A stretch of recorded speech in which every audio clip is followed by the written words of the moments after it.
आइए एक बात समझते हैं।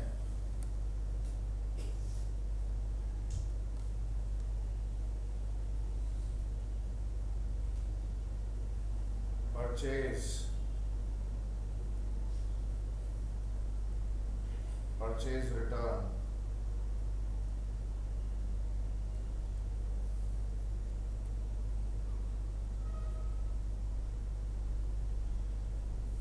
माल खरीदा था भाई, पसंद नहीं आया, वापस कर दिया। रिटर्न आउटवर्ड सेल्स और सेल्स रिटर्न, इन चार अकाउंट्स के बारे में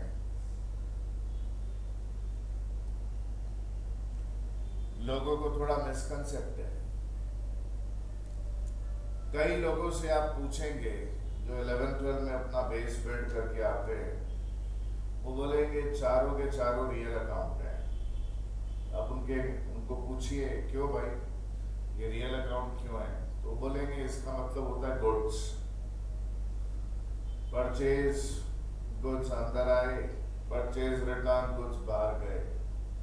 सेल्स भाई बोलता है गुड्स जा रहे हैं, सेल्स रिटर्न घर में आ रहे हैं। वो गुड्स बोल के ट्रीट करते हैं और रियल अकाउंट मानते हैं, एकदम गलत है। आप कंसेप्चुअल पर्पस के लिए हमेशा ख्याल रखेंगे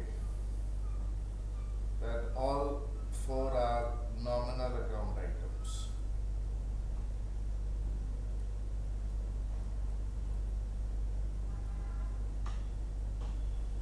Come in.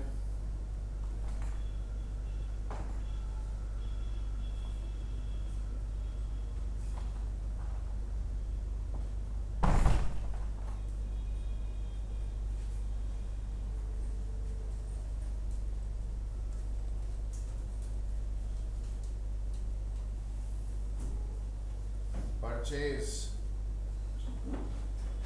is associated with cost. आपको पूछा जाए भाई एक ऑर्गेनाइजेशन ने साल भर में क्या कॉस्ट का माल बेचा, वो जो माल खरीदा होता है प्लस खरीद के लाने के लिए जो खर्चे होते हैं वो सब कॉस्ट एलिमेंट्स में आ जाते हैं। और जितने एक्सपेंसेस हैं, लॉसेस हैं, कॉस्ट एलिमेंट्स हैं, they're all always associated with debit. आप बोलते हैं भाई एक्सपेंस हो गया, लॉस हो गया या कोई कॉस्ट इंकर कर ली, तो डेबिट से इन्वॉल्व होते हैं। जो परचेज रिटर्न है, माल खरीदा था, पसंद नहीं आया जी, वापस कर दिया। इट्स कंसर्न विद कॉस्ट का reduction. If cost is associated with debit, cost return would be associated with credit.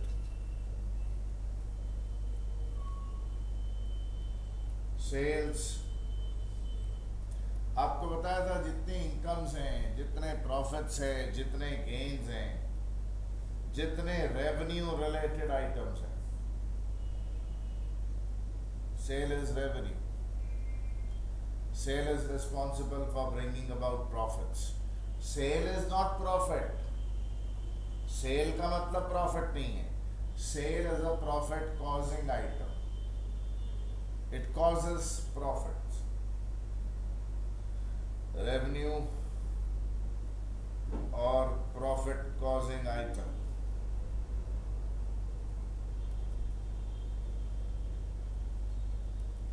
जितनी प्रॉफिट कॉजिंग आइटम्स हैं उनका क्रेडिट नेचर होता है। एंड सेल्स रिटर्न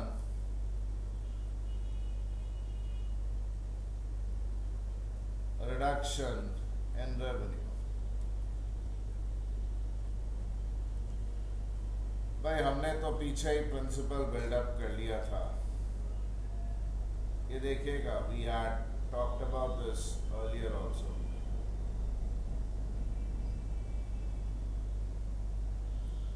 ये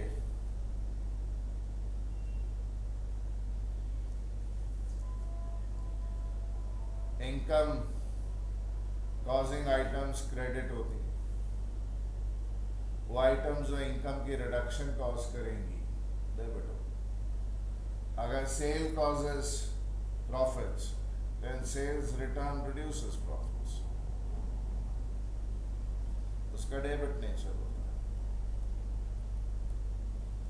कंसेप्चुअल पर्पस के लिए इन चारों को नॉमिनल अकाउंट मानना आपके लिए जरूरी है। देखिए, आप सब तो सीए कर नहीं रहे हैं, बड़े जो फंडामेंटल्स हैं ये आपके भाई ध्यान में रहे तो बड़ी अच्छी बात है। सीए इंस्टीट्यूट थोड़ा फनीली बिहेव करता है। सीए इंस्टीट्यूट का क्या बोलना है? सीए इंस्टीट्यूट बोलता है परचेज और purchase return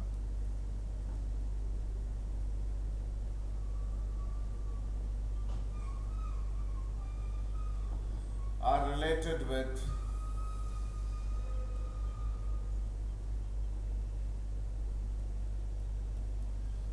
cost of goods.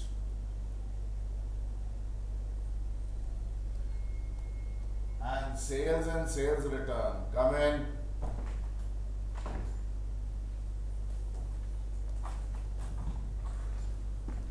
are associated with cost plus minus profit और लॉस ऑन गुड्स। भाई पीछे चले जाइए।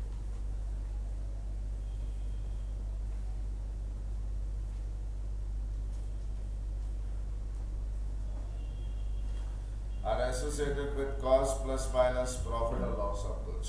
That means sales और sales return जो होती है नॉर्मली कॉस्ट पे नहीं होती है, या तो प्रॉफिट करके होता है, मैं भी लॉस करके भी हो सकता है।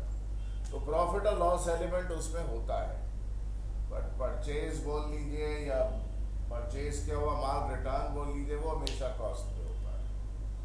तो वो लोग क्या बोलते हैं? वो लोग बोलते हैं ये कारण है कि इन दोनों को रियल मानिए, और इन दोनों को वो लोग बोलते हैं भाई सिंस इन दोनों में प्रॉफिट एलिमेंट घुसा हुआ है, इनको आप नॉमिनल मानिए।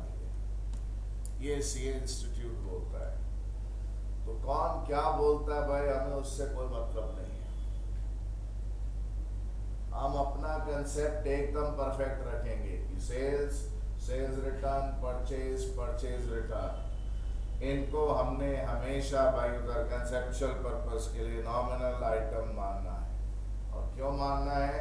बिकॉज परचेज कॉस्ट से एसोसिएटेड है डेबिट, परचेज रिटर्न कॉस्ट के कैंसलेशन से रिलेटेड है credit nature, sales revenue causing profit causing item है क्रेडिट, और सेल्स रिटर्न उसका कैंसलेशन है, इसलिए डेबिट नेचर होता है। तो ये आपके ध्यान में रहना चाहिए। हाँ, बट अगर कोई सीए एग्जाम दे रहा हो, ओनली सीए एग्जामिनेशन, और उसको ऑप्शन में पूछा जाए कि कौन सा क्या अकाउंट है, तो सीए एग्जामिनीज हमेशा अपने इंस्टीट्यूट का स्टैंड पकड़कर बैठेंगे। हमें मतलब नहीं है, हम सब भाई उधर सीए नहीं कर रहे हैं। हमारी ये बेस बिल्डिंग क्लास है, तो ये मैं कॉमन आपके साथ डिस्कस करना है। बाकी किसी एग्जाम में पूछेगा नहीं रियल पर्सन नॉमिनल, सीए में भी शायद नहीं, कभी नहीं पूछे। But the point is you should understand one simple clear thing कि भाई कंसेप्चुअल पर्पस के लिए this is what you are going to do. आइए जी बात करते हैं, कुछ एप्लीकेशंस आपसे करवाते हैं।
purchased goods worth rupees 4 lakh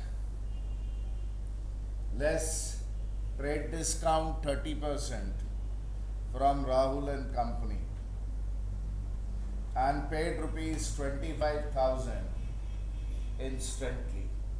25,000 तुरंत दे दिया भाई। कैसे देते हैं? कैश देते हैं भाई। कुछ नहीं बोले तो ट्रांजैक्शन में कैश पे किया जाता है। और बाकी हमने बोला राहुल एंड कंपनी को। हमने मतलब आपने, आप कौन है जी? ऑर्गेनाइजेशन। क्या नाम आपका? से गुल्लू एंटरप्राइज या जो भी आपका नाम है। बाकी बोला आपने 2 महीने बाद दोगे उसको। मुझे ये बताइए what is trade discount?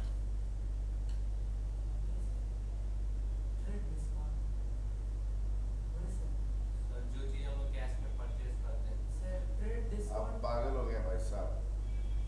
Trade discount is a type of discount where trade discount is individual discount that is does not shown in journal ledger balance. When you purchase on credit, then you get discount. That discount. You're mad. Trade discount is received whether you sell goods on credit or you go sell goods for cash. ये cash बोल रहे हैं, आप खाली credit बोल रहे हैं, ऐसा नहीं होता है।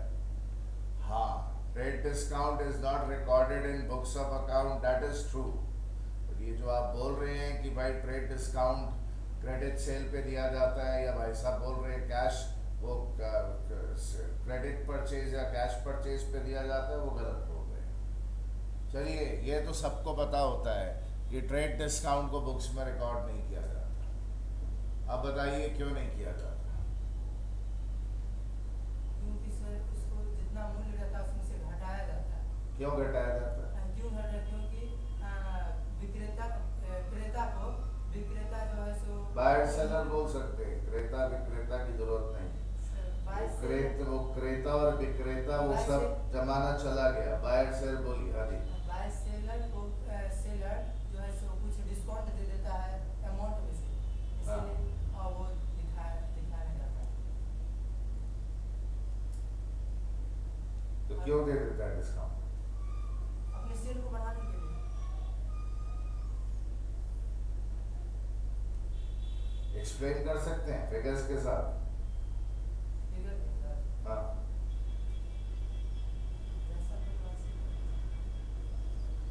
अच्छा समझिए भाई, आप में से कई लोग जो अपने अकाउंट्स के फंडामेंटल्स बिल्डअप कर रहे होते हैं, उनको रटा दिया जाता है कि बेटा आप रट्टा मार लो कि ट्रेड डिस्काउंट का कोई अकाउंटिंग ट्रीटमेंट नहीं होता है, कोई जर्नल एंट्री नहीं होती है। लोगों को पता ही नहीं होता है कि बेसिकली ट्रेड डिस्काउंट है क्या। अब जिनको पता भी होता है वो बेचारे एक्सप्रेस नहीं कर पाते। तो आइए मैं आपको आज ट्रेड डिस्काउंट की पिक्चर क्लियर करता हूँ। ये तो जब सॉल्व करेंगे तब करेंगे।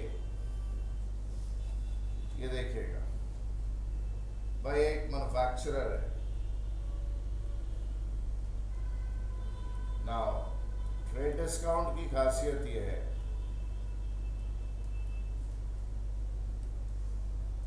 it is a customary discount.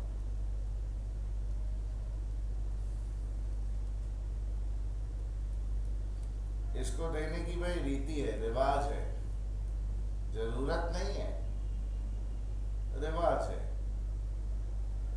ये कस्टम बेस्ड डिस्काउंट है, जिसको हम बोल सकते हैं कि भाई उधर आदतन या मजबूरन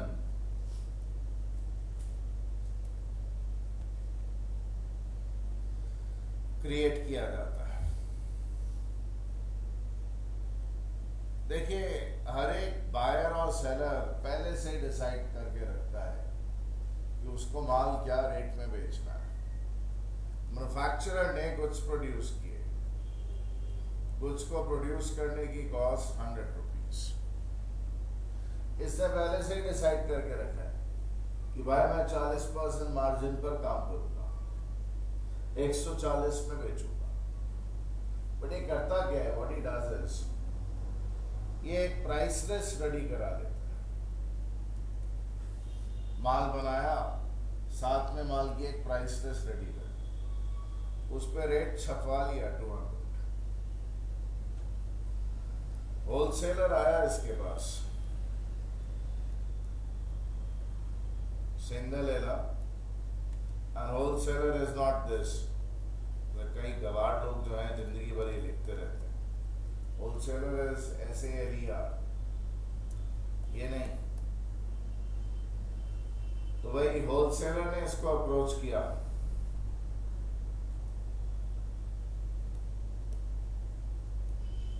ये जो ट्रेड डिस्काउंट है इज अ प्राइस डिटरमाइनिंग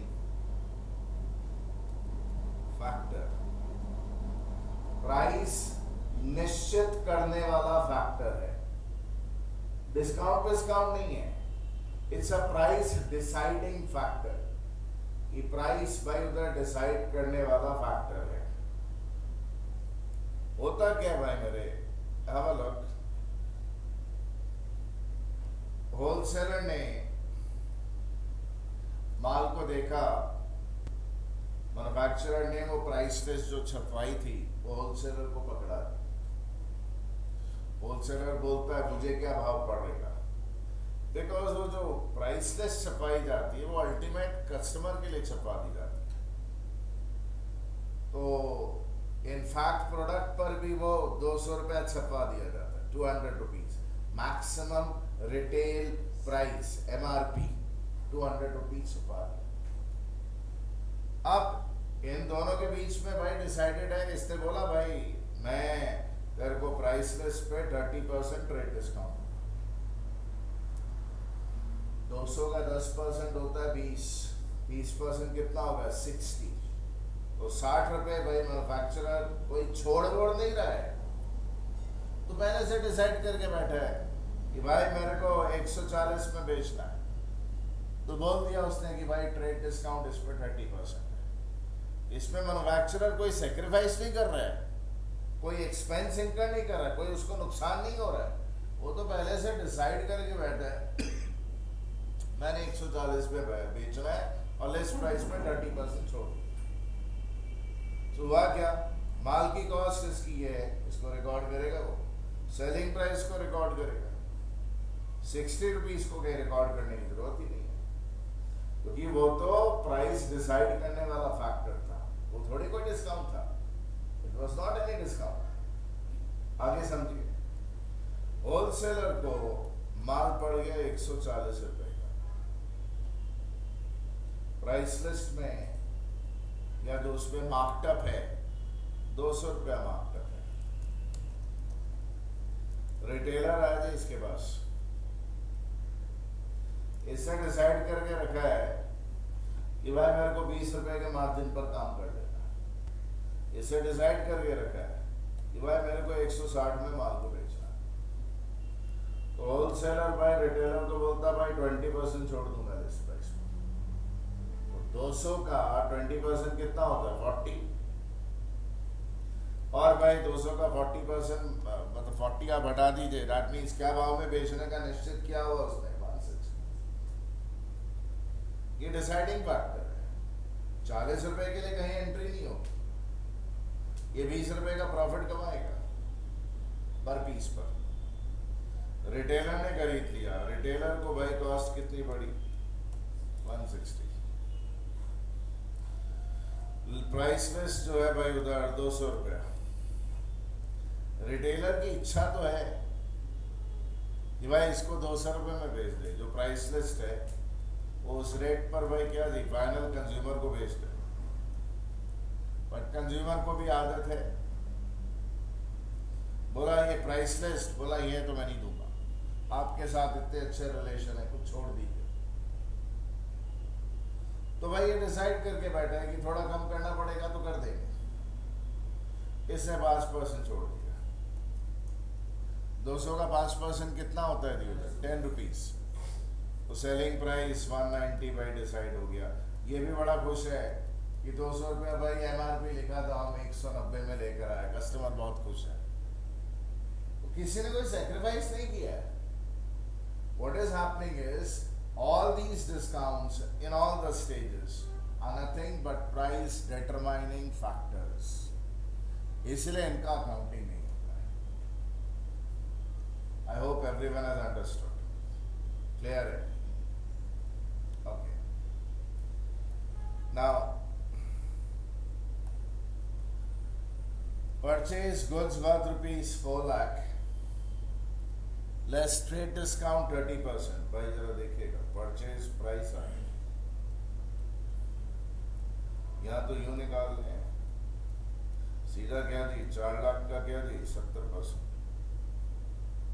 या फिर यूं निकाल लें 4 lakh minus 30% of 4 lakh.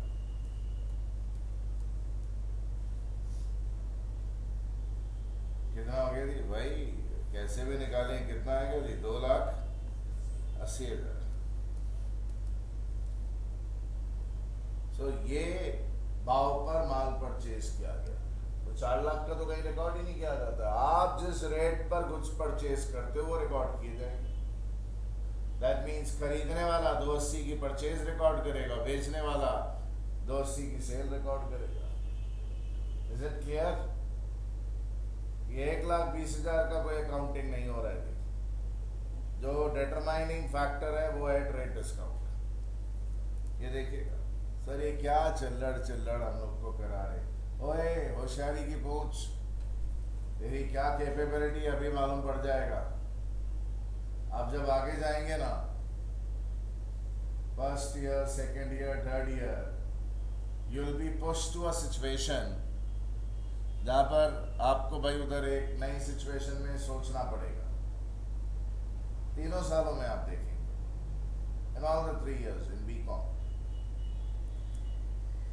CPT में तो मामला बड़ा सिंपल होता है, प्रोफेशनल एग्जामिनेशन में भी सिंपल होता है, बट अल्टीमेटली आगे जाकर आपको इंडिपेंडेंटली सोचने की कैपेबिलिटी चाहिए. इसीलिए ये छोटी सी छोटी बात बिना डिस्कस किए नहीं आगे बढ़ेंगे. भाई जरा देखिएगा, सोचने का तरीका देखिए. माल की जो परचेज है खर्चा है वो. मैंने आपको बताया था कोई भी खर्चे वाली आइटम आपकी इंटरनल लायबिलिटी को रिड्यूस कर देगी. इंटरनल लायबिलिटी रिड्यूस होती है, उसका कारण बताया था आपको कि अगर आप एक ऑर्गेनाइजेशन हो और मैं आपको 50 लाख रुपया दूं और आप कुछ भाई उसमें 10 लाख खर्च कर लो या नुकसान हो जाए, तो आप मालिक को 40 लाख रुपया रिटर्न कर पाओगे या 50 नहीं कर पाओगे. ठीक है ना? ये बात समझे थे ना आप? खर्चा है जी, खर्चे का नाम क्या? परचेज 280. भाई आपने बिजनेस ने पेमेंट किया दी, कौन सा एसेट कम हो गया? कैश.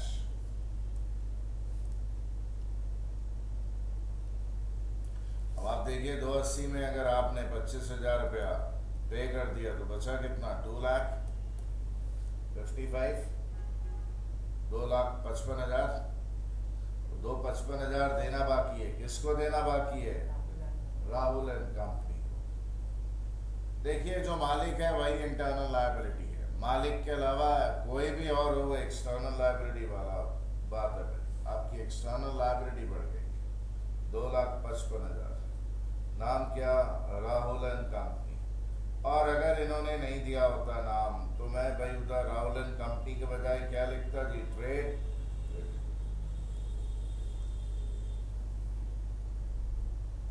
जरा चेक करिए कंप्लीट हुआ कि नहीं. नेगेटिव 280, पॉजिटिव 255, कितना हो गया? Negative 25 on the left hand side liability side में, और एसेट साइड में भी कितना? नेगेटिव 0.25, 25,000. बराबर है दोनों तरफ. Is that fine? कोई प्रॉब्लम? अगर कोई इंसान पुराने तरीकों से सोचे तो बेचारा ऐसे सोच सकता है. ये देखिएगा, हम यही करेंगे भाई, हम सोचेंगे भी ऐसे बट वो जो साहब उधर कम दिमाग वाले लोग हैं, वो लोग इसी तरह सोचते रहेंगे। परचेज मतलब गुड्स,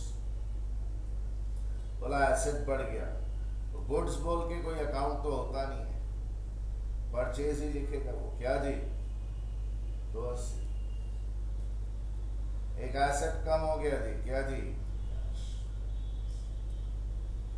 इंटरनल लायबिलिटी में वो कुछ नहीं करेगा, बोलेगा राहुल एंड कंपनी का 255 देना है। तो ऐसे भी सोच ले तो भी डेबिट क्रेडिट सही हो जाएगा, बिकॉज यहाँ पे लायबिलिटी साइड में क्या दिख रहा है जी, पॉजिटिव कितना दिख रहा है, 255, और एसेट साइड में भी कितना दिख रहा है जी, नेट इफेक्ट पॉजिटिव क्या जी, 255। आप ऐसे भी सोच लें तो भी आपके डेबिट क्रेडिट सही आ जाते हैं। सो वो अल्टरनेटिव थिंकिंग से डिस्टर्ब नहीं होना है। आप तो भाई नॉमिनल अकाउंट आइटम मानकर सोचेंगे उनको जब भी सोचेंगे। क्लियर है, कोई इश्यू तो नहीं है। ये देखिएगा, अगर लायबिलिटीज बढ़ती तो क्रेडिट होती है तो घटी है, बढ़ती हैं तो क्रेडिट होती है। एसेट्स भाई बढ़े तो डेबिट, घट जाए तो क्या, क्रेडिट। जर्नल एंट्री पैदा हो गई। Purchase 280,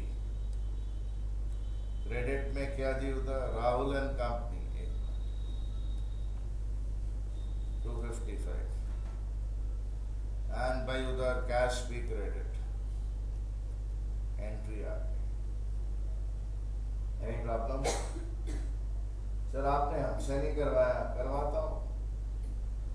real personal nominal,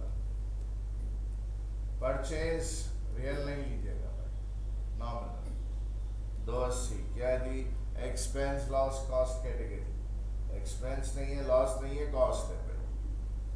cash out 0.25 इसलिए क्रेडिट। और राहुल कंपनी क्या जी, पर्सनल अकाउंट क्या है, Rahul company giver, giver for कितना, 255 के गुड्स दिए उन्होंने। सर 280 के दिए ना रे, जो कैश दे दिया उसके लिए पार्टी अकाउंट से हमें मतलब ही नहीं है। जितने के लिए कैश नहीं दिया बस उतने के लिए हमको गिवर मानेंगे। हमने भी तो भाई गुड्स के बदले कैश दे दिया था, इसलिए राहुल एंड कंपनी का इंपॉर्टेंस नहीं था जब कैश में हो रही थी ट्रांजेक्शन। क्रेडिट में हो रही है तो गिवर माने जाएंगे उतने अमाउंट के लिए। ये लॉजिक है। आप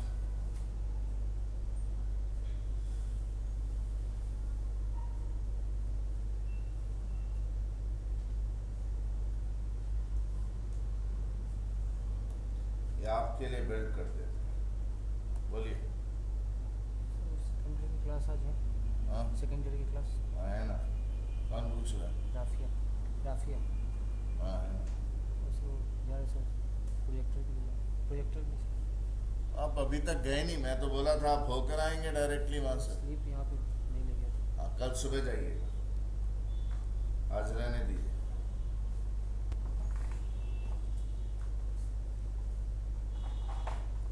सोल्ड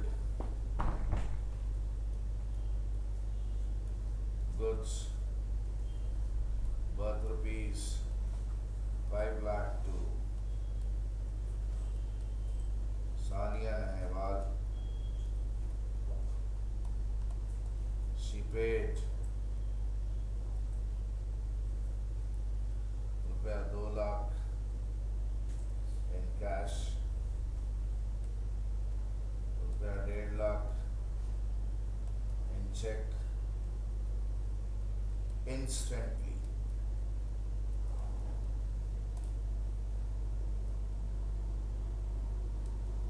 कर दीजिए भाई, एनालिसिस कर दीजिए। चलिए जी, इस एनालिसिस में कोई दम नहीं था, सिंपल था, सबने सही कर लिया होगा।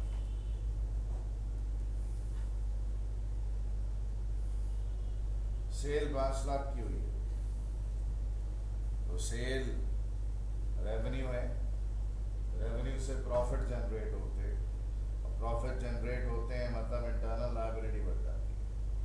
5 लाख सेल्स, प्रॉब्लम भाई इसमें आपने एसेट एक कम हो गया आपका कैश। देखिए बैंक के साथ दो बातें हो सकती हैं। आपके अगर बैंक में पैसे पड़े तो वो कम हो जाएंगे, एसेट कम, या बैंक में पैसे नहीं है और आपने और चेक काटा और बैंक ने वो भी दे दिया तो लायबिलिटी होता है बैंक। ओवरड्राफ्ट बोलते हैं उसको, ओवरड्राफ्ट, वो ओवरड्राफ्ट और चढ़ जाता है। दो बातें हो सकती हैं, देखिएगा अगर बैंक में पैसे हैं तो एसेट कम हो गया, ऐसा सोच सकते हैं। मान लो आपको बोलता है कि बैंक का ओवरड्राफ्ट है जी ऑर्गेनाइजेशन, 50 लाख रुपया भाई बैंक से लिया हुआ है ऑर्गेनाइजेशन, और जब भाई उधर ख्याल करिएगा, ये यार मैं, आप मुझे माफ करिएगा, मैं बीच में जो है वो भूल गया कि हम सेल कर रहे थे। मैं बात करने लग पड़ा आपसे जोश जोश में, आप तो ऑर्गेनाइजेशन थे और भाई उधर आपने माल बेचा था, ये एक आपकी सेल हुई थी, आपका भाई कैश बढ़ गया था, कितना था जी, 2 लाख। भाई जरा मैं सेल से परचेज में पहुंच गया था, संभाल लीजिएगा, टेंशन मत लीजिएगा, सर का दिमाग खराब नहीं है, ठीक है। दूसरा भाई, अगर आपके पास बैंक में पैसे हैं और भाई चेक आया एक पार्टी का तो पैसे और बढ़ गए, कितना रुपया थे, 1.5 लाख। और अगर बैंक में पैसे नहीं थे, ओवरड्राफ्ट था, ओवरड्राफ्ट, तो घबराइए मत, पैसे डलने के कारण आपका ओवरड्राफ्ट कम हो गया, लायबिलिटी कम हो गई। ऐसा मैं आपको आगे दिखाऊंगा, अभी तो ये सिंपल है। 2 लाख कैश बढ़ गया, 1.5 लाख रुपया बैंक का बैलेंस बढ़ गया, और भाई पैसे लेने, क्या नाम है उसका जी, सानिया, सानिया नेहवाल। नाम नहीं दिया होता तो क्या लिखता, ट्रेड, कितना रुपया लेना है जी उससे, 1.5 लाख, 1.5 ही है ना, कंप्लीट हो गया एनालिसिस। एक्सटर्नल लायबिलिटी में कोई फर्क नहीं पड़ा, analysis is done. I hope आप सबने सही बनाया था। कितने लोग नहीं बना सके थे, हाथ रेस करें, गड़बड़ कर दी थी, ठीक। दीदी आप नहीं कर पाए थे, अभी अंडरस्टूड। लायबिलिटीज का क्रेडिट नेचर होता है, बढ़ गई तो और क्रेडिट हो जाएगी। एसेट्स का डेबिट नेचर होता है, बढ़ गए तो और डेबिट हो जाएंगे। एंट्री क्या थी, cash debit 2 lakh, bank debit 1.5 lakh, Sania Nehwal debit 1.5 lakh, और क्रेडिट क्या जी, जनरल। ये करना जरूरी है भाई, सिर्फ ये, इसकी काबिलियत डेवलप करिए, बाकी सब हो जाएगा। Real personal nominal account, sales,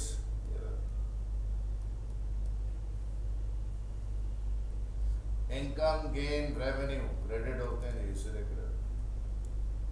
cash 2 lakh, real account है जी, इन हो रहा है, इन इसलिए डेबिट। बैंक आपको सिखाया था मैंने, अगर आपने ध्यान नहीं दिया हो तो आप सीख लीजिए। Bank is a personal account, any institution is a personal account. पैसे कहाँ जमा हो रहे हैं, बैंक में जमा हो रहे हैं भाई। बैंक क्या जी, रिसीवर है, कितने के लिए रिसीवर है, जब ट्रांजैक्शंस कैश में हो, चेक से हो, पार्टीज अकाउंट का कोई इंपॉर्टेंस नहीं होता है। तो 3.5 लाख के गुड्स के बदले तो भाई कैश और चेक मिल गए, बाकी 1.5 लाख के जो गुड्स हमने दिए हैं सानिया नेहवाल को, उसके पैसे अभी मिलेंगे। तो सानिया नेहवाल ट्रेड डेटर कौन सा अकाउंट है जी, पर्सनल अकाउंट है, और सानिया नेहवाल है क्या? रिसीवर ऑफ गुड्स है। एक ऑर्डिनरी स्टूडेंट क्या देखता है? वो देखता है यार उनको सब पैसा तो सानिया दे रही है। अरे चचा, जब कैश ट्रांजैक्शन हो तो पार्टी अकाउंट का कोई इंपॉर्टेंस नहीं होता है। पार्टी अकाउंट तब रिकॉग्नाइज किया जाता है जब ट्रांजैक्शन क्रेडिट में हो रही हो। And Sania is receiver of the goods which we gave to her. Sania Nehwal, receiver of goods sold by us. us मतलब ऑर्गेनाइजेशन। ये डेबिट का लॉजिक है। I hope it's absolutely clear. किसी को कुछ समझने में प्रॉब्लम नहीं हो रही। Debit what comes in, bank receiver है, debit the receiver. Sania Nehwal receiver है, डेबिट द रिसीवर। और sales nominal account, debit all expenses losses and cost, credit all income gain and revenue. Clear? अब देखिए आप में से 2-3 लोग इनमें भी अगर मिस्टेक कर रहे हैं तो इट शोज कि आपके सीखने में डेफिशिएंसी रह गई है। ये देखिए,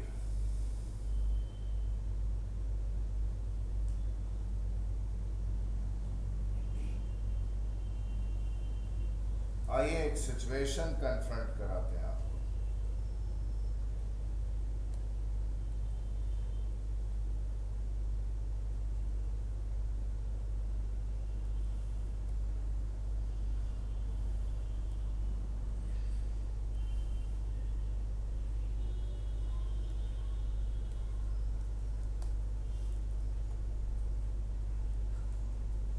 Sold goods on behalf of Jalwa ₹1 lakh.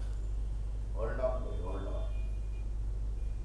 कई लोग आप में से इतने एंथुजियास्टिक होते हैं बिकॉज वो लोग एड़े हैं कि मैं कुछ लिखता हूँ पहले ही चालू हो जाता है। तो ऐसा पागलपन मत दिखाइएगा, थोड़ी समझदारी से काम करिएगा। कुछ सिखाया जा रहा है उसको सीखिए पहले। अब एक ऑर्गेनाइजेशन, आप अपना माल बेचो ना। कौन सा माल? जो आपने खरीदा है बाजार से, या फिर आपके मालिक ने दिया था और वो वाला माल आप बेच रहे हो, तो आपकी सेल है। दीदी इसका मतलब क्या है?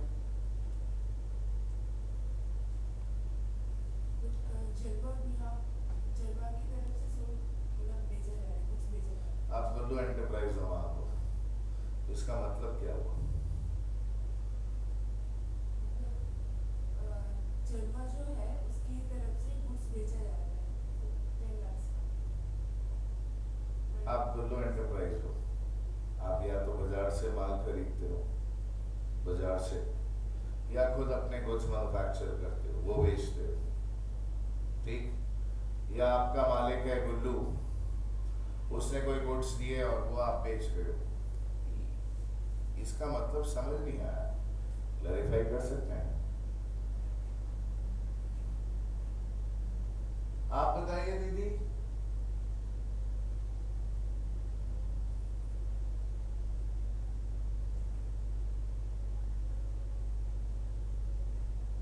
दीदी अभी तक सीख नहीं पाए आप तो ये सिचुएशन कन्फ्रंट किया हुआ है।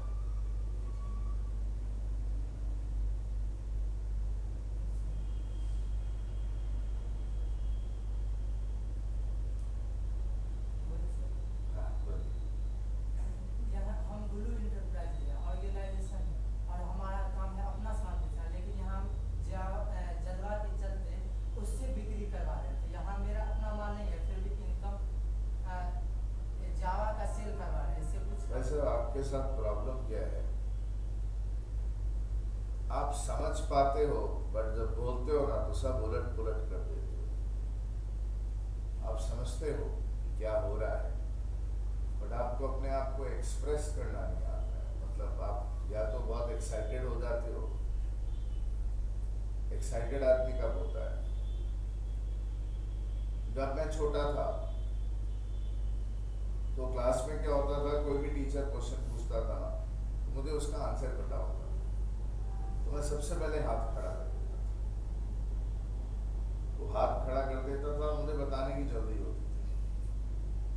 जब मैं छोटा था, क्लास 5-6, और वो बताते वक्त बहुत धीरज से, शांत तरीके से मैं एक्सप्रेस करता था। बहुत अच्छी बात है कि आपने समझ है, बट ये अच्छी बात नहीं है कि आप घबरा कर भाई उधर उसको लूजली डिलीवर कर देते हो। उससे भाई सामने वाला जो है गलत सोच लेता है आपके बारे में, उसको लगता है आपको नहीं आता है। मुझे पता है कि आपको समझ में आ रहा है, बट आपने देखिए क्या लैंग्वेज यूज़ की।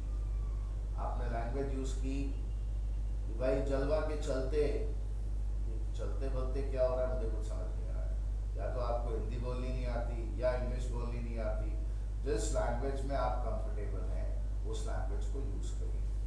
It is important that you should learn English, but when you are expressing yourself, try to use that medium of communication in which you are comfortable.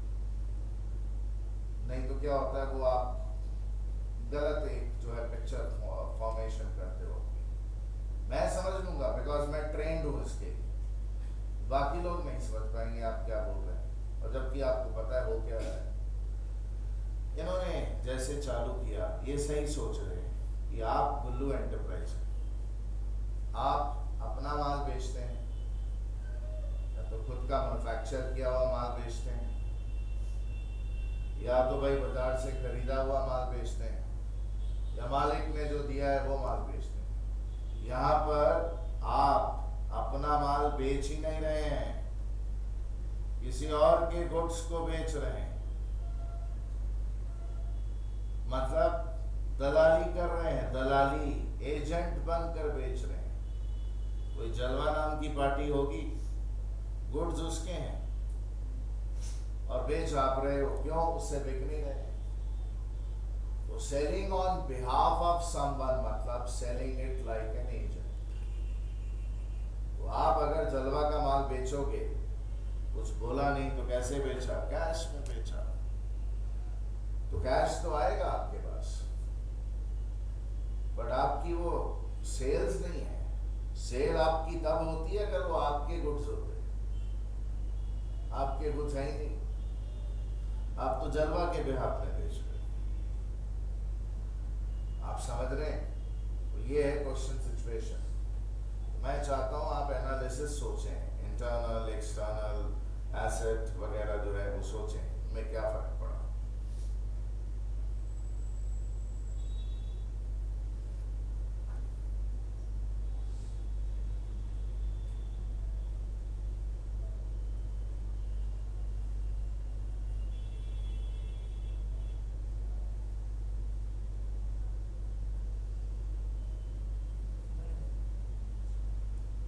यार आप देखो, बन गया तो चुप करके बैठिए ना यार, छोटे बच्चे हैं क्या?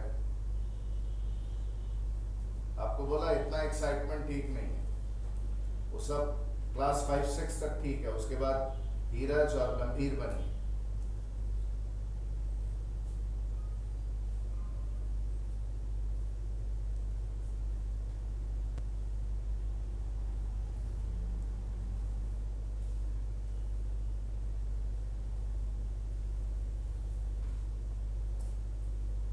कुछ समझ नहीं आया भाई साहब आपको? आ गया? क्या किया देखें फिर, क्या समझ गए? तो फिर अटेम्प्ट करिए।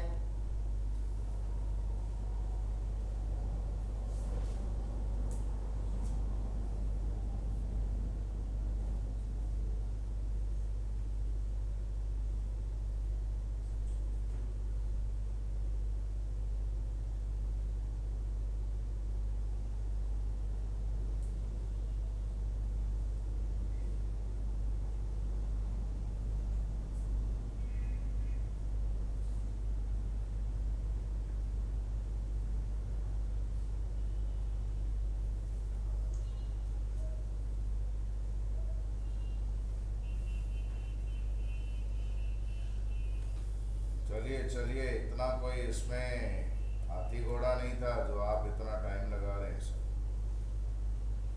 पागल हैं आप में से ज़्यादातर लोग। 11-12 तो आपका एकदम ही गोल है।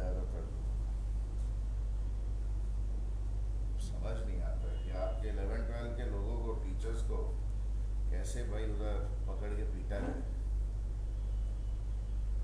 भाई, समझिएगा। आप गुल्लू एंटरप्राइजेस हैं, आपने कुछ बेचे, एसेट बढ़ जाएगा ₹1,00,000 कैश, समझिएगा। कॉपी नहीं करना है कुछ।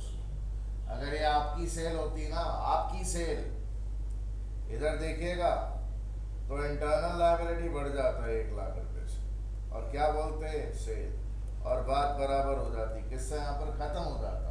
कब? अगर ये आपकी सेल होती तो ये करते जो अभी लिखा है, और ये तो आपकी सेल है ही नहीं, तो इंटरनल लायबिलिटी में कोई फर्क पड़ेगा ही नहीं। आपने माल बेचा है, बेच के पैसे आए हैं, और वो पैसे देने किसको हैं? जलवा को, आपके हैं ही नहीं।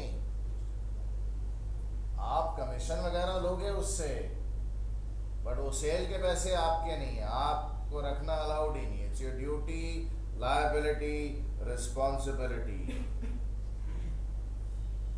कि भाई वो जलवा को दे दें। क्या नाम जी? जलवा। अगर जलवा नाम नहीं दिया होता तो मैं क्या लिखता थी? प्रिंसिपल। हम आगे जाके अकाउंट्स में सीखेंगे कि प्रिंसिपल को कंसाइनर भी बोलते हैं। कंसाइनर मतलब वो पार्टी जिसने आपको माल भिजवाया है और जिसका माल आपने बेचना है, उसको कंसाइनर बोलेंगे और आपको कंसाइनी बोला जाएगा। ऐसा हम आगे जाके सीखेंगे, अभी जलवा काफी है। क्या हुआ जी? इंटरनल लायबिलिटी को क्या हुआ? कुछ नहीं हुआ जी, बराबर है। कितने लोगों ने सही कर लिया इसको? 1 2 3 4 5 6 7 8। I hope everyone has understood, कोई इशू नहीं है। तो कभी भी फ्यूचर में आप देखेंगे goods sold on behalf of someone, तो आपकी पिक्चर क्लियर रहेगी कि आप एजेंट बनकर, दलाल बनकर किसी का माल बेच रहे हो। क्लियर है? तो इसका ट्रीटमेंट कर लेते हैं। लायबिलिटी बढ़ जाए तो क्रेडिट, एसेट बढ़ जाए तो डेबिट। कैश डेबिट, क्रेडिट किया जी Jalwa, 1 lakh. Any problem? Sir हम कॉपी करेगा। अरे पागल, यही तो नोट्स लेने वाले हैं। सर आप नोट्स दे नहीं रहे। जब मेरे को इशू करने हैं तभी करूंगा, उसके पहले इशू नहीं होगा नोट्स। ओके भाई, आप कर दीजिए इसे।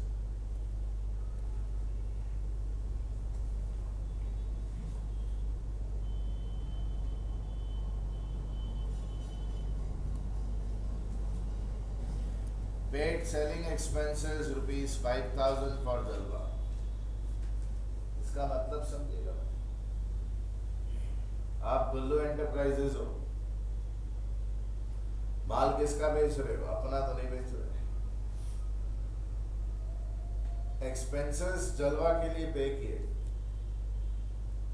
जलवा का माल बेचने के लिए खर्चा किया जी ₹5,000। नहीं कुछ नहीं और बोलूंगा, आप अपने आप अटेम्प्ट करिए। देखें आप में कॉमन सेंस है कि नहीं।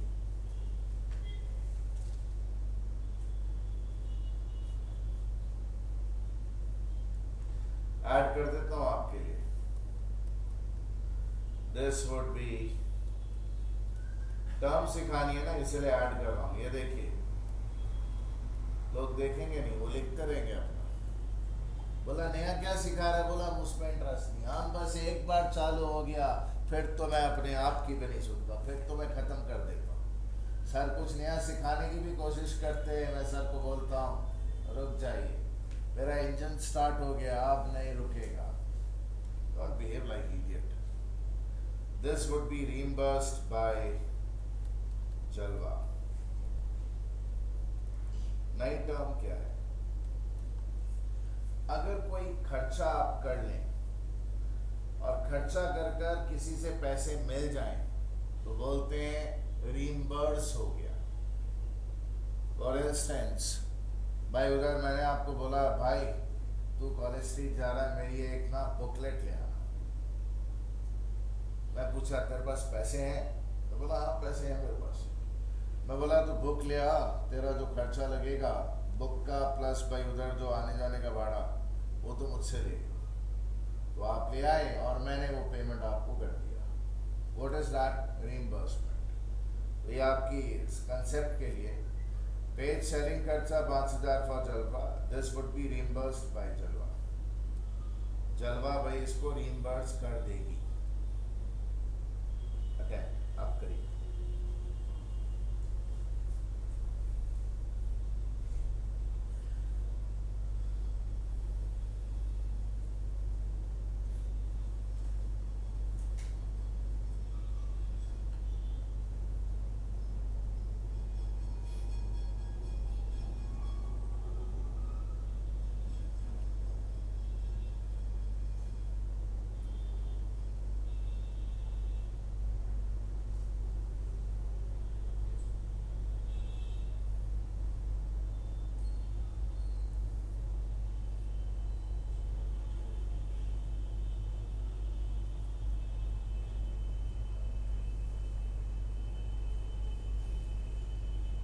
बस जी, एनालिसिस करने में कितना टाइम लगता है?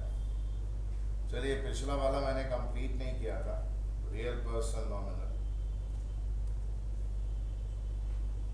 भाई आपने जब जलवा का 1 लाख का माल बेचा था तो कैश आया था जी 1 लाख इन। और अगर ये आपकी सेल होती तो कहाँ लिखते? नॉमिनल अकाउंट में लिखते। अगर आपकी सेल होती तो यहाँ लिखते।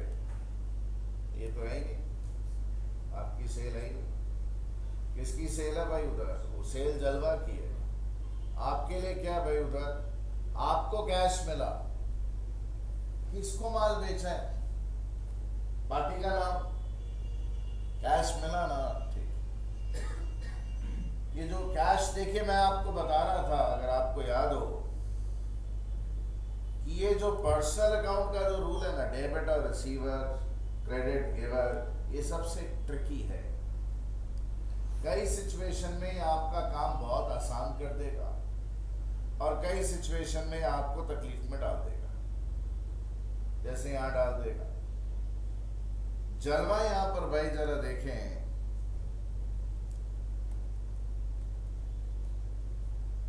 Is giver of goods sold by us।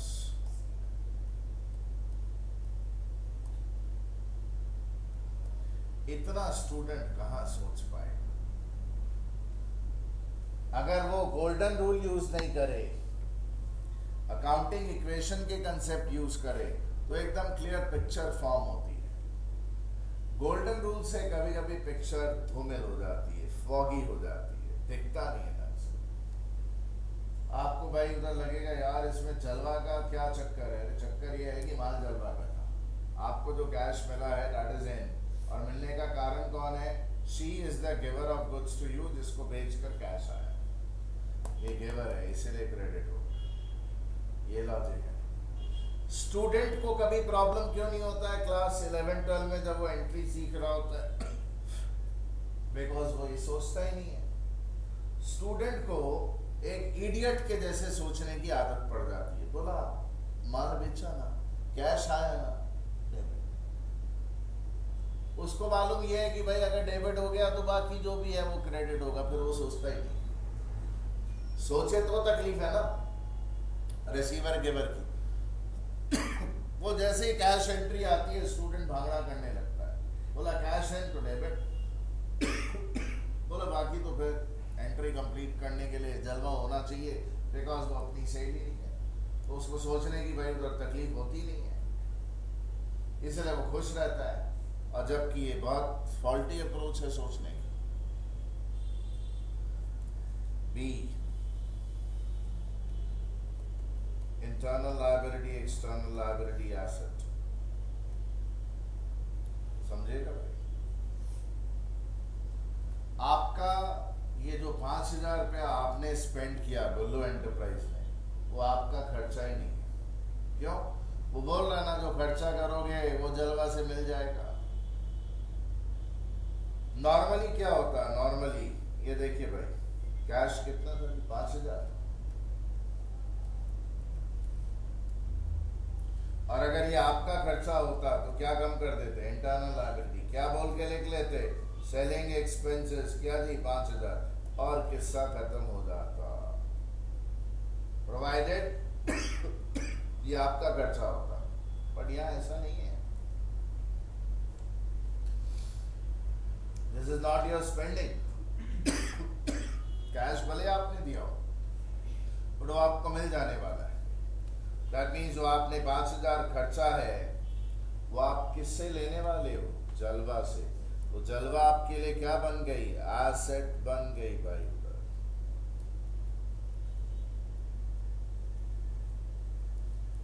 या तो आप यूं सोच लो, देखिए बराबर है दोनों तरफ, लायबिलिटीज में भी जीरो और एसेट में भी क्या जी, जीरो। आप ऐसे भी सोच सकते हो, ये भी परमिटेड है, ये देखिएगा। आप यूं भी सोच सकते हो कि भाई कैश कम हो गया,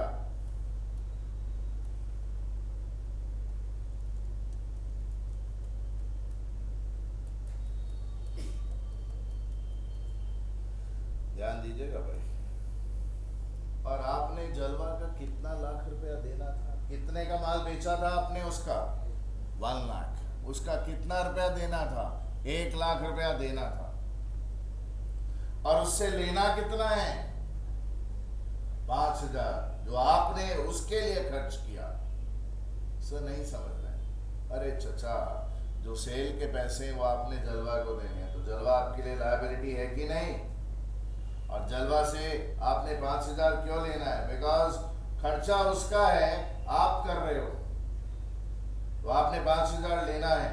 तो इससे क्या हुआ, इससे आपकी लायबिलिटी क्या हुई भाई, उधर लाख रुपए की नहीं रही, अब कितने की हो गई, 95,000 की लायबिलिटी कम हो गई।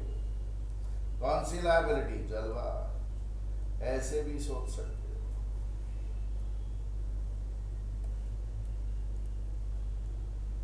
किसी भी तरीके से सोच लो, आपका काम चल जाएगा। देखिए आदमी ऐसे सोचे, एसेट्स भाई उधर घटे तो क्रेडिट, बढ़ जाए तो क्या, डेबिट। एंट्री क्या पैदा होगी, एंट्री पैदा होगी ना भाई, जलवा डेबिट। कोई सेलिंग एक्सपेंस नहीं, आपका कोई खर्चा ही नहीं है, वो 5,000 लेना है जी। और कौन सा एसेट कम हो गया जी, कैश। आप अगर ऐसे भी सोच लेते यूं, तो भी तो भाई इफेक्ट आता। लायबिलिटी भाई उधर कम हो गई, मतलब क्या, डेबिट। एसेट कम हो गया, मतलब क्या, क्रेडिट। वही है जलवा टू कैश। तो सोचने के 2 तरीके थे। अगर मुझको पूछें तो ये बेटर तरीका है, या आपने जलवा का लाख रुपया देना था, अब उससे 5,000 लेना है, इसलिए जलवा बिकम्स लेसर लायबिलिटी, लायबिलिटी कम हो गया। ऐसे भी सोच ले तो क्या फर्क पड़ता, ठीक है। वो देना अपनी जगह रख लीजिए, लेना अपनी जगह रख लीजिए, उसको एसेट भी बना ले तो क्या फर्क पड़ेगा, इट्स ओके, कोई प्रॉब्लम। बट वो सेलिंग खर्चा आपका खर्चा नहीं। कुछ समझ आ रहा है। ये 11-12 में सिखाना चाहिए था उन बदतमीजों को जिनसे आप पढ़कर आए हैं। ऐसे मत बोलिए, आपको क्यों नहीं सिखाया ये सब, अब सीख लीजिए। कभी भी किसी भी टीचर को कभी भी ब्लेम नहीं कर सकते आप, क्योंकि सीखना आपके हाथ में होता है। जहां मौका मिले, जब मौका मिले, उसको सीख लेना चाहिए। तो मेरा ये बोलना कि 11-12 के टीचर्स को पकड़ें और ये सब करें, ये सब तो आपको खाली छेड़ने की बात है, कि आपको गुदगुदी करनी है। वाह सर, इससे थोड़ी कोई गुदगुदी होती है।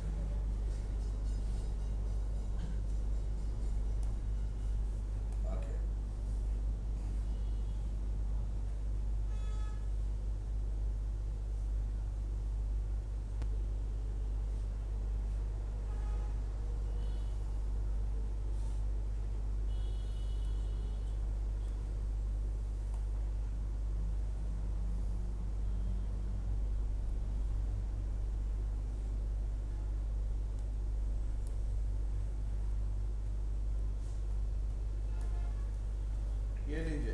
वी आर एंटाइटल्ड, वी मतलब आप, Gullu enterprise are entitled to a commission of 6,000 from Jalwa. आप इतनी मेहनत कर रहे हैं, किसी भाई पर्पस के लिए कर रहे हैं, आपको कमीशन मिलती है, इसलिए माल बेच रहे हो। मुफ्त में थोड़ी आप इतनी मेहनत करोगे, किसी और का माल आप क्यों बेचोगे? कमीशन के लिए, which is yet to be received. भाई अभी मिलनी बाकी है, और हमने जलवा को कोई पेमेंट भी नहीं की। क्या पेमेंट क्या करनी है? देखिए, ₹1,00,000 सेल का 5,000 काट कर भी भिजवाए तो कितना भिजवाना चाहिए था? 95,000। बोला अभी तक हमने कोई पैसे वैसे नहीं भिजवाए, उसको 6,000 की कमीशन हमने लेनी है, जिसकी अभी तक कोई एंट्री वेंट्री नहीं। ट्राई करिए।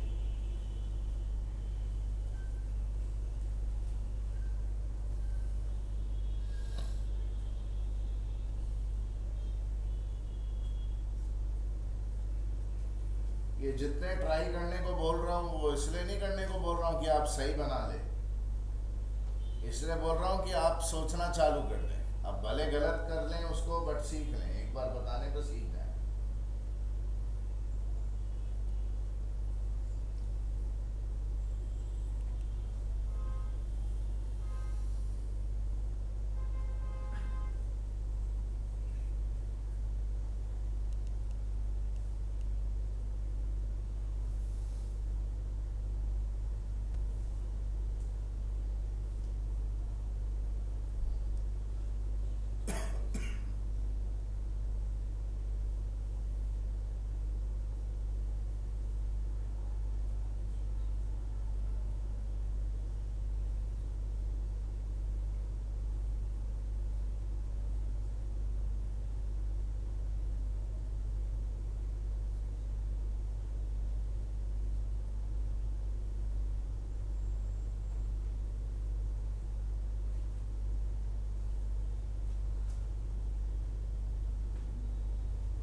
भाई समझिए,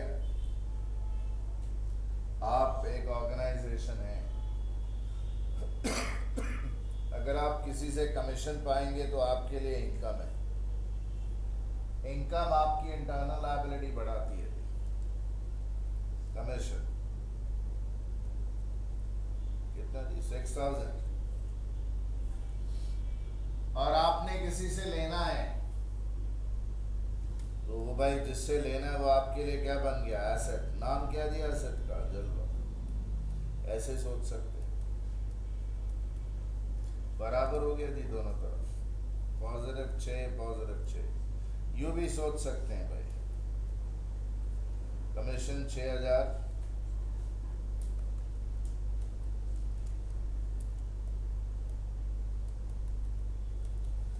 अगर आप मतलब दूर तक सोचने की काबिलियत रखते हैं, आपने जलवा कितना रुपया देना था? ₹1,00,000 देना था, 5,000 उससे लेना था, कितना देना है अभी भी? 95, और 6,000 रुपया उससे और लेना है कमीशन का, तो 95,000 उसको देना था, 6,000 और लेना है, कितनी होगी लायबिलिटी? 89,000। सर हम तो कुछ समझ नहीं रहे। बोका चीज की सेल का ₹1,00,000 देना है आपने उसको, जो आपने एक्सपेंसेस किए उसका 5,000 लेना है आपने, और जो आपकी कमीशन है उसका 6,000 भी, तो लायबिलिटी भाई रिड्यूस होकर कितनी हो गई? 89। यार इतना नहीं कैलकुलेशन करना पड़ेगा, मैं तो खाली बता रहा हूँ कि सोचने के लिए कि आपने भाई उधर उससे पैसे लेने हैं तो आपकी भाई लायबिलिटी कम हो गई। लायबिलिटी का नाम क्या? जलवा। कितना? 6,000। अगर मुझे पूछे तो मैं ऐसे ही सोचूं, बट ये सोचना एकदम गलत नहीं है भाई, उधर एकदम सही है, एकदम परफेक्ट है, कोई प्रॉब्लम नहीं है भाई, चलेगा। एक ही बात है, इज इट फाइन? ये मैं जानबूझ के दोनों आपको दिखा रहा हूं, या आप जैसे मर्जी सोचें, पार्टी से लेना है एसेट मान लें, या पार्टी से लेना है तो भाई उधर वैसे तो देना ही था, अब लेना है तो लायबिलिटी कम होगी, ऐसा मान ले, इफेक्ट सेम आएगा। लायबिलिटी बढ़े तो क्रेडिट, एसेट बढ़े तो डेबिट। लायबिलिटी बढ़े तो क्रेडिट, लायबिलिटी घट जाए तो क्या जी उधर,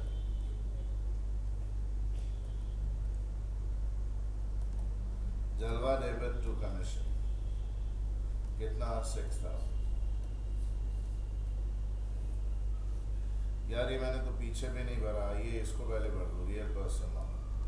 कमीशन क्या जी, इनकम है जी, इनकम।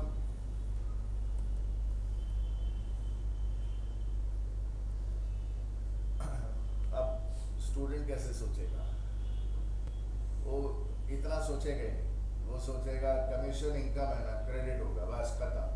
बाकी फिर भाई उधर जलवा, बाकी तो बैलेंसिंग फिगर बचेगा, जलवा लिख देगा, सोचेगा थोड़ी। बट अगर आप सोचने बैठे हैं तो भाई हालत खराब हो सकती है। जलवा कौन है, receiver of our agency services. हमने अपनी एजेंसी सर्विसेज उसको दी है, for which we are charging a commission. So since she has received that benefit of our agency service, she is the receiver.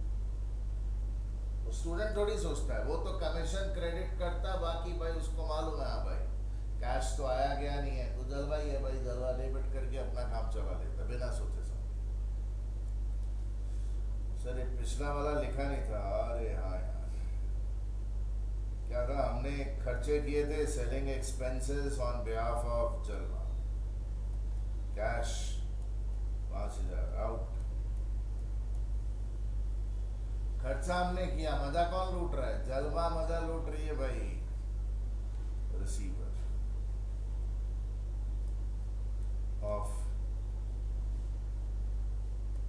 Benefit of our spending.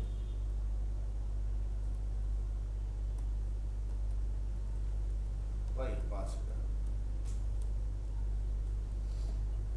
Is it fine? Sir हमें तो वो internal external और assets fit हो रहा है, वही मैं चाहता हूँ आप फिट करें, तो जाकर आप एडवांस अकाउंट्स में कंफर्टेबल हो पाएंगे। दीदी कुछ समझ आ रहा है, ऐसे सोचते थे कभी, लर्न करते थे एंट्रीज, अगर लर्न करेंगे तो बहुत दूर तक आप आगे नहीं पहुंच पाएंगे। एंट्रीज की समझ डेवलप होनी बहुत जरूरी है।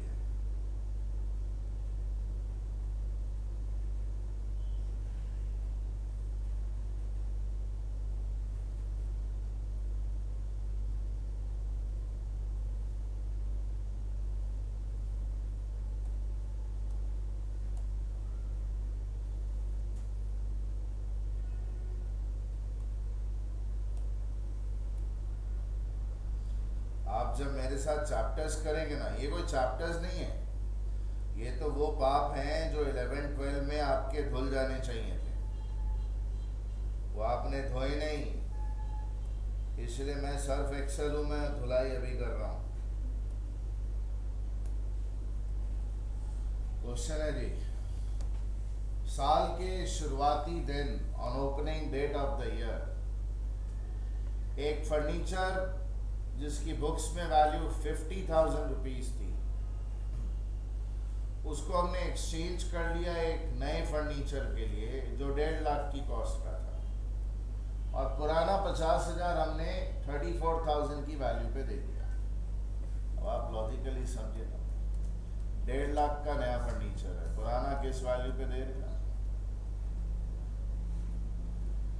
दैट मीन्स नए के लिए और कितना पेमेंट करना है फिर आपको, 1 लाख कितना जी, 16,000। तो बात आपको दिखती है।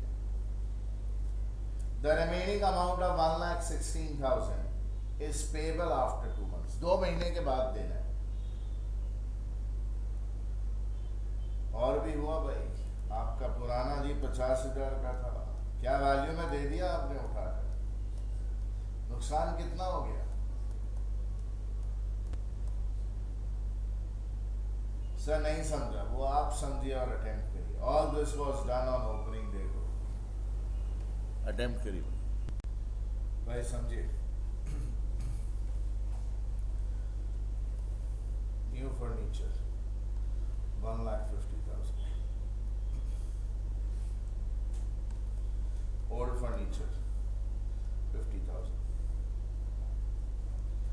less exchanged at 34,000. Loss on exchange है जी, जो आई होप आप सबको दिखा होगा 16,000 रुपये का। नया फर्नीचर 1.5 लाख का है, less paid in form of old furniture. Old furniture के रूप में पेमेंट कर दिया थी। ओल्ड फर्नीचर 34,000 का आउटस्टैंडिंग देना बाकी है। 1 लाख क्या थी? क्वेश्चन क्लियर है? Internal liability, external liability, assets.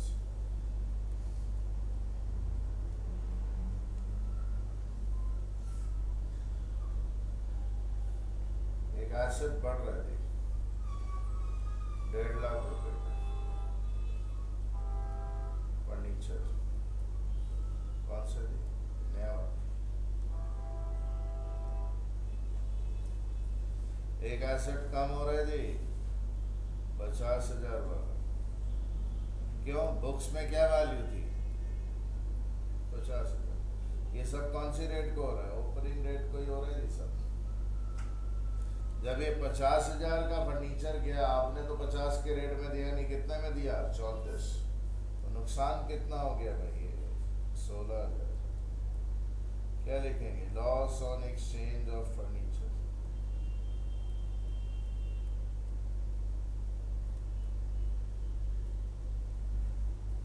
Loss on exchange of furniture. और एक पार्टी को पैसा देना बाकी है भाई, लायबिलिटी बढ़ गया। नाम दिया उस पार्टी का? दिया नाम? नहीं। पार्टी या क्रेडिटर। कितना रुपए देना दिए? 1 लाख।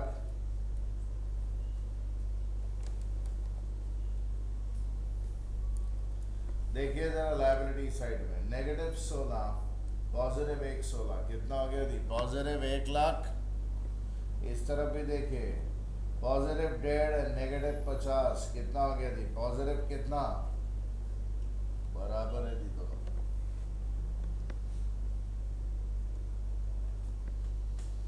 कितने लोगों ने ये एकदम सही कर लिया था? 1 2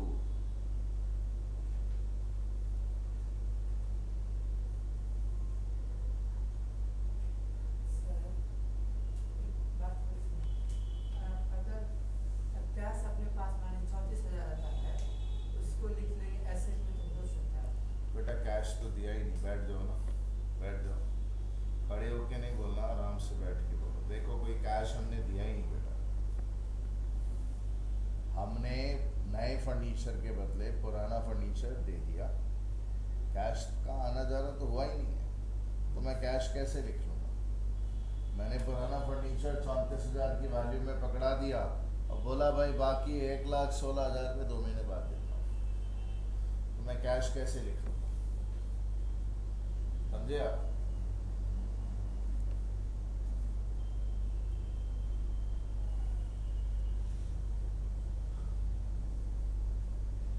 सर ये तो हम गजब बात सीख रहे हैं। कोई गजब बात नहीं है। आपको हमेशा सबको कैश ट्रांजैक्शन की आदत पड़ी हुई है, संभालिए उसको। तो देखिएगा, लायबिलिटी बढ़े तो क्रेडिट, घट जाए तो डेबिट। लायबिलिटी बढ़े तो क्रेडिट, एसेट बढ़ा तो डेबिट, और एसेट घट गया तो क्या दी? आइए debit, loss on exchange of furniture.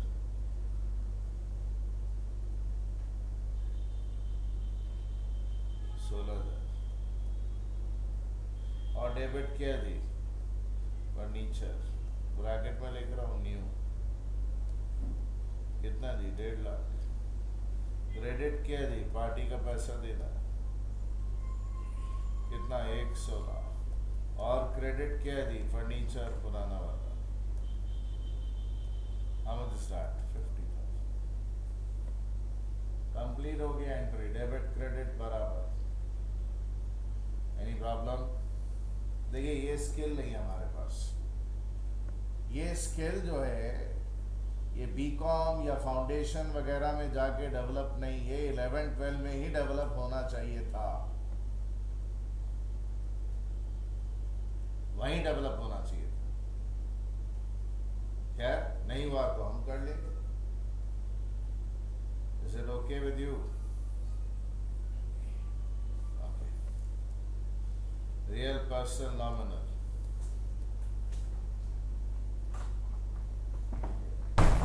Thank you.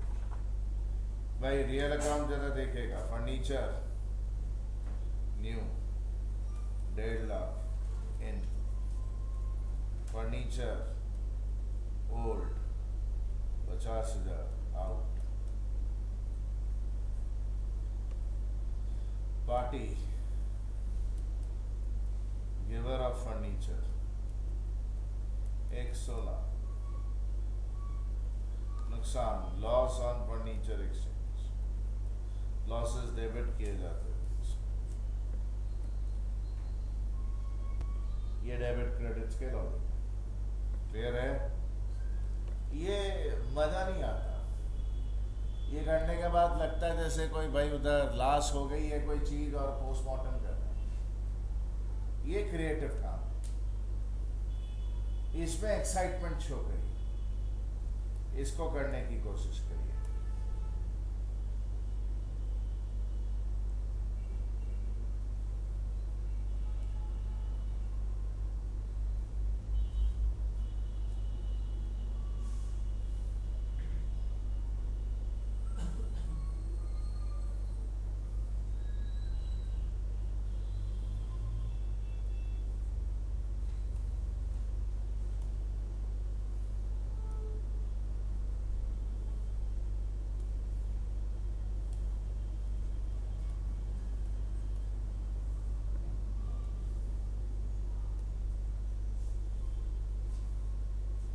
पढ़वाता हूँ जी, पेशेंस रखिएगा।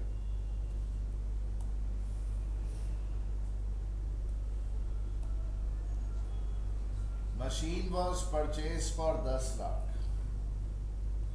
In addition, 1.5 lakh was spent as import duty. विदेश से मशीन खरीदी थी, तो जब कंट्री में लाने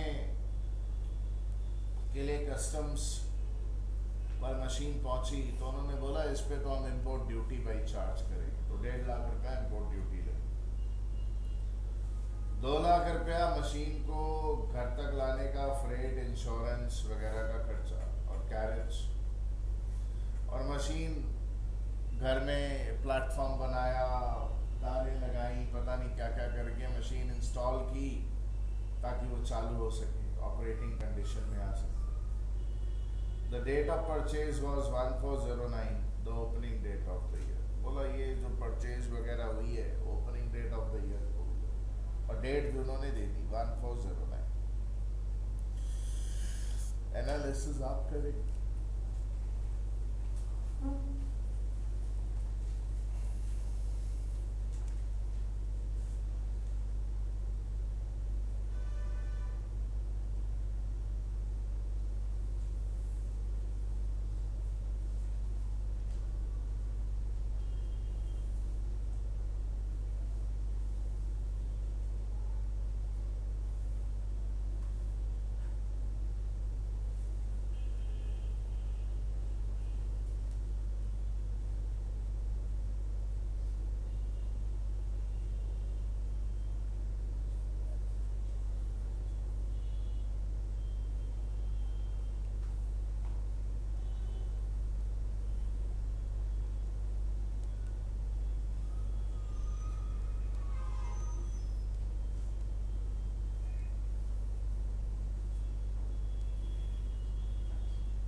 भाई समझिएगा guys, all of you pay attention. मुझे एक सिंपल इंपॉर्टेंट बात सिखानी है। मैंने आपको सिखाया था कि अकाउंट्स बनाने के दो ऑब्जेक्टिव होते हैं, प्लीज ध्यान दें। पहला ऑब्जेक्टिव प्रॉफिट लॉस क्या हुआ वो निकालिए जाए, और दूसरा ऑब्जेक्टिव होता है फाइनेंशियल पोजीशन क्या है वो फाइंड आउट करनी है। मैंने आपको बताया था रिजल्ट निकालने के लिए organization manufacturing account, trading account, profit and loss account और वगैरह वगैरह दो और अकाउंट बनाती है। और फाइनेंशियल पोजीशन के लिए वो बैलेंस शीट बनाती है और कैश फ्लो स्टेटमेंट बनाती है। ऐसी हमने हल्की फुल्की बात की। मैंने आपको एक और इंटरेस्टिंग चीज बताई थी, अगर आपको याद हो नहीं हो, कि लायबिलिटी साइड में जितने अकाउंट है सारे पर्सनल अकाउंट, और एसेट साइड में अकाउंट या तो रियल है या तो क्या है जी, पर्सनल। मतलब पूरी बैलेंस शीट में एक भी नॉमिनल अकाउंट आइटम नहीं होता, क्योंकि जितने नॉमिनल अकाउंट आइटम होते हैं किसी भी साल के, जितने nominal expense loss income gain है, वो इन तीनों अकाउंट में ट्रांसफर होकर बंद होता है।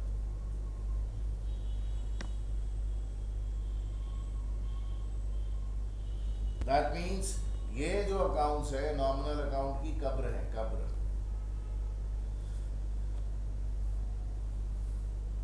बैलेंस शीट में जो बैलेंसेस होते हैं वही नेक्स्ट ईयर कैरी किए जाते हैं। बैलेंस शीट में अगर आप बोले प्रीपेड सैलरी है एसेट साइड में, तो नॉमिनल अकाउंट नहीं है, वो पर्सनल अकाउंट है। किसी बंदे को आपने भाई उधर टाइम के पहले सैलरी दे रखा है, एक भी नॉमिनल अकाउंट आइटम नहीं होती। That means expenses losses income gain का एक साल के एंड में बंद होना जरूरी है। इसको ध्यान में रखते हुए ऑर्गेनाइजेशन अपने खर्चों को दो कैटेगरी में डिवाइड करती है, revenue expenditure and capital expenditure. Revenue expenditure होते हैं जो बार बार किए जाते हैं,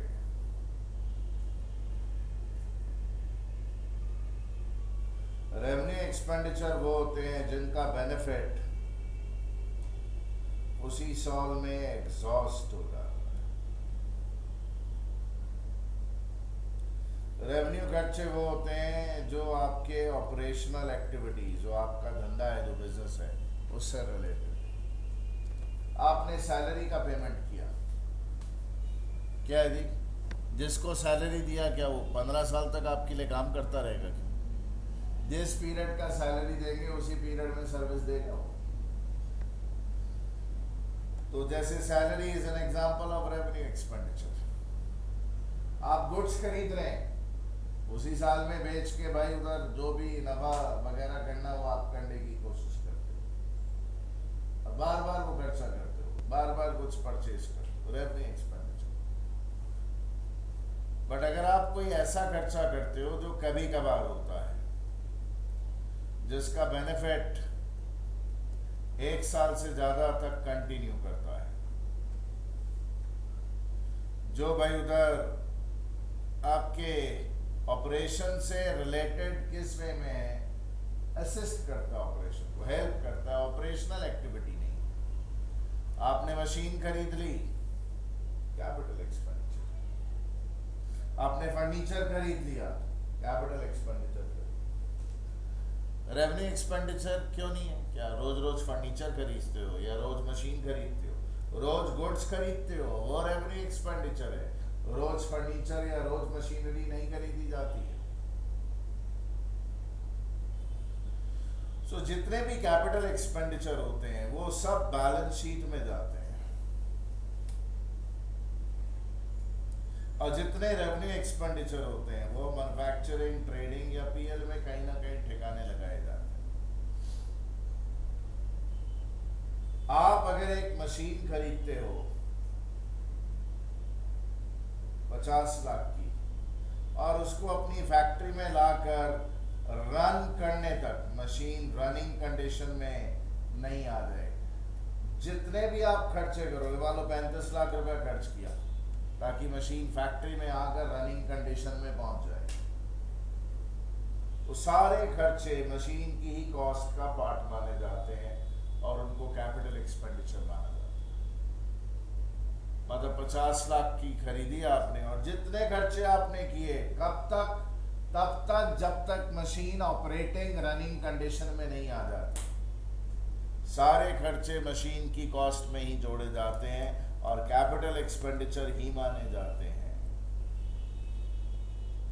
तो यहाँ जो इतना तामझाम इसने दे रखा है उसका ऑब्जेक्टिव ही यही है। मशीन 10 लाख की खरीदी भाई, जब तक घर में रनिंग कंडीशन में नहीं आ जाती पहुंचकर, सब खर्चे मशीन की कॉस्ट में जोड़े। 1.5 lakh was spent on import duty, machine की कॉस्ट अब 10 नहीं 11.5 लाख हो गई। 2 लाख मशीन का फ्रेट इंश्योरेंस, रास्ते में डिस्ट्रॉयड नहीं हो जाए, ट्रक भाड़ा वगैरह भाई उधर 2 लाख रुपया और लग गया। मशीन की कॉस्ट 13.5 लाख रुपया हो गई, 13.5 लाख। अभी तक घर में पहुंच ही नहीं पाए, चलिए पहुंच गए घर में, 13.5 लाख रुपया हो गया। उसके बाद बोलता है उसको इंस्टॉल करना पड़ेगा, फिक्स करना पड़ेगा, फिट करना पड़ेगा, 3 लाख रुपए का और खर्चा हो गया। कितना हो गई? 16.5 लाख सब मशीन की कॉस्ट में जुड़ गए। और बोला ये साल के बिगिनिंग में परचेज की गई है, may be they talking about इनका साल चालू हुआ और खत्म हो रहा है 31 मार्च तक। तो ये सिंपल था, खाली एक प्रिंसिपल सीखना था कि जब तक कोई भी फिक्स्ड एसेट वो होते हैं जो काफी लंबे पीरियड तक आपको बेनिफिट देते रहते हैं। सारे खर्चे भाई जरा देखिएगा, एसेट कौन सा बढ़ रहा है? मशीन कितना? 10 प्लस क्या 1.5 प्लस क्या 2 प्लस क्या, टोटल कितना? 16.5। और भाई कुछ बोला नहीं तो क्या दिया उसके लिए? क्या दिया आपने? कैश 16.5। अगर कुछ नहीं बोला होता है तो ट्रांजैक्शन कैश में नहीं होती है। ये हुआ जी, ये एनालिसिस सीख गए आप। सीख गए कि जब तक सारे भाई उधर, जब तक मशीन रनिंग कंडीशन में नहीं आ जाती, सारे खर्चे जो आप मशीन पे करेंगे मशीन की कॉस्ट में जोड़ेंगे, उनको आप एक्सपेंस बोलकर, रेवेन्यू एक्सपेंडिचर बोलकर, इंटरनल लायबिलिटी से जैसे एक्सपेंसेस और लॉसेस माइनस करते हैं वो नहीं किया जाएगा। मशीन से रिलेटेड जितने खर्चे हुए टिल वो रनिंग कंडीशन में नहीं आ जाती, मशीन की कॉस्ट में जोड़ते हैं। Is it fine? मान लीजिए 3 महीने बाद ये मशीन खराब हो गई और उसको रिपेयर कराना पड़ा, सर फिर क्या? रेवेन्यू एक्सपेंडिचर है, उसको रिपेयर बोल के दिखाया जाएगा, मशीन की कॉस्ट में नहीं जोड़ेंगे। I hope you are understanding it. तो भाई ट्रीटमेंट क्या? एसेट बढ़े तो डेबिट, घट जाए तो क्रेडिट।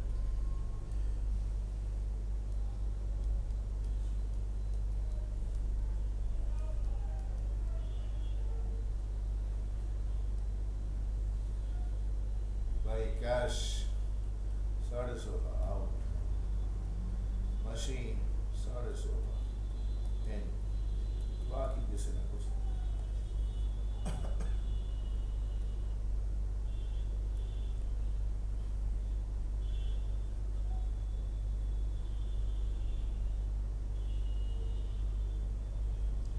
कर दीजिए भाई। B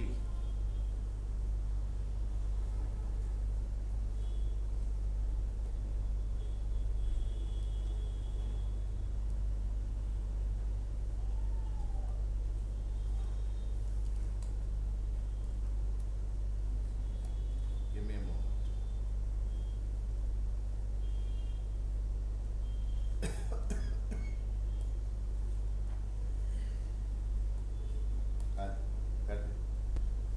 Machine accidentally breaks down on 1509 it is repaired at a cost of, भाई जरा डेट देखिएगा अपना साल कब चालू हुआ था, 1409।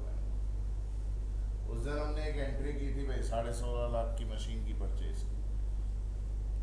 बोल रहा है 1 महीने के बाद ही मशीन टूट गई, रिपेयर कराना, रिपेयरिंग खर्चा 3 लाख रुपए का लग गया। Repair work is done by premium company, और हमने उनको खाली 40,000 अभी दिया इमीडिएटली। सिंपल अटेम्प्ट कर दिया।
भाई समझिएगा, हेलो, खर्चा हो रहा है जी, खर्चा कितने का, 3 लाख। खर्चे का नाम क्या है जी, रिपेयर्स टू मशीनरी और रिपेयर्स अकाउंट, जो भी आप बोलना चाहें। खर्चा होगा तो इंटरनल लायबिलिटी कम हो जाएगी। रेवेन्यू एक्सपेंडिचर है जी, रेवेन्यू एक्सपेंडिचर, कैपिटल एक्सपेंडिचर में एसेट क्रिएट होता है। जब मशीन खरीदेंगे तो एसेट क्रिएट होगा, मशीन की रिपेयर में एसेट क्रिएट नहीं होता भाई, खर्चा है, एक्सपेंस है। कितना दी उधर, कैश दे दिया 40,000, बाकी कितना देना बाकी है जी, 2,60,000। लायबिलिटी एक्सटर्नल बढ़ गई, नाम क्या जी, प्रीमियम एंड कंपनी।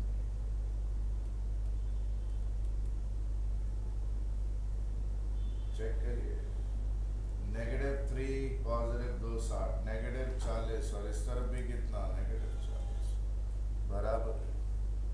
कितने लोगों ने सही कर लिया था इसको, 1 2 3 4,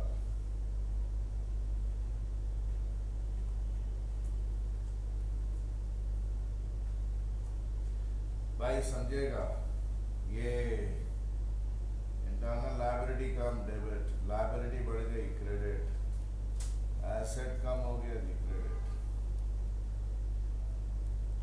repairs debit 3 lakh, to premium company 260, to cash 40। Repairs nominal है भाई, खर्चा है, खर्चा एक्सपेंस, कैश 40 आउट, और प्रीमियम क्या है जी, giver of repair service,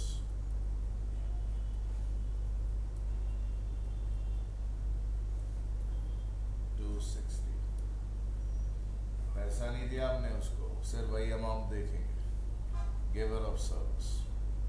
is it fine? अरे भाई साहब समझ रहे हैं, कर नहीं पा रहे।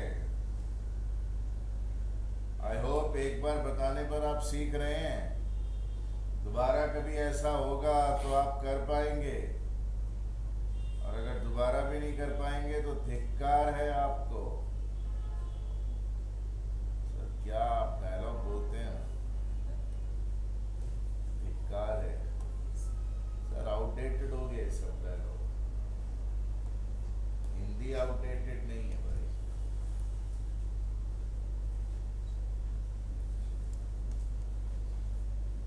डेप्रिसिएशन भाई ये जरा समझ लीजिए, मेरा साल चालू हुआ था 1409 को, कितने की मशीन खरीदी थी मैंने? 16.5 लाख, 16.5 लाख की। फिर 1 महीने बाद भाई रिपेयर भी कराई थी, कितने का रिपेयरिंग किया था? रिपेयर। और मैं अब कहाँ पहुंच गया? 31 मार्च तक। तो मैंने मशीन पूरे साल यूज की है। पूरे साल मशीन यूज करेंगे तो मशीन घिस जाती है, वैल्यू कम हो जाती है उसकी, डेप्रिसिएशन। एनालिसिस करके बताइए।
भाई देखिएगा,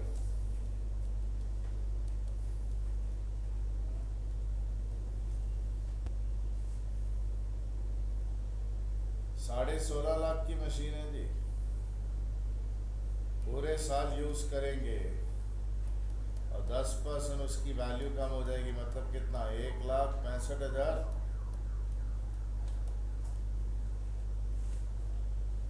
$16.5 की मशीन पूरे साल यूज होगी, 10% वैल्यू कम, 1,65,000। सर ये तो 3 लाख खर्च किया है भाई, ये तो वो खर्चा है जो मशीन की कैपेसिटी को मेंटेन करने के लिए किया गया, वो तो बंद हो गई थी, वो नुकसान था, वो तो रिपेयर का खर्चा एक्सपेंस था। मशीन जो घिसी है वो 1,65,000 की वैल्यू की घिसी है, नुकसान है जी, खर्चा है, खर्चा 1.65 लाख, क्या बोलते हैं उसको? Depreciation on machine. कोई भी एक्सपेंस हो, लॉस हो, इंटरनल लायबिलिटी कम हो जाती है, कम हो गई थी। एसेट की वैल्यू भी कम हो जाएगी, एसेट का नाम क्या जी? Machine.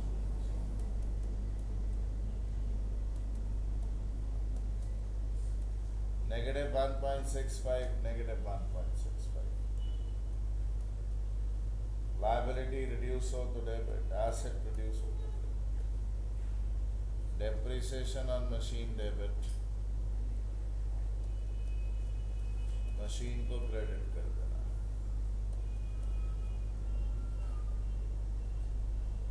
Any problem? Real personal nominal. Depreciation on machine खर्च है जी, एक्सपेंस है, एक्सपेंस 1%। और मशीन क्या जी? उधर वैल्यू कम हो रही है, मतलब क्या जी? As good as going out. सब मशीन थोड़ी घर से निकल गई, अरे निकल गई कैसे? पुर्जे पुर्जे घिस गए उसके, वैल्यू कम हो गया। आई होप ये तो सबने सही किया होगा।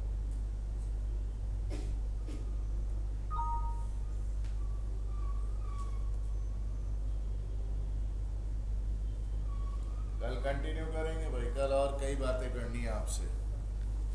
सर ये खत्म कर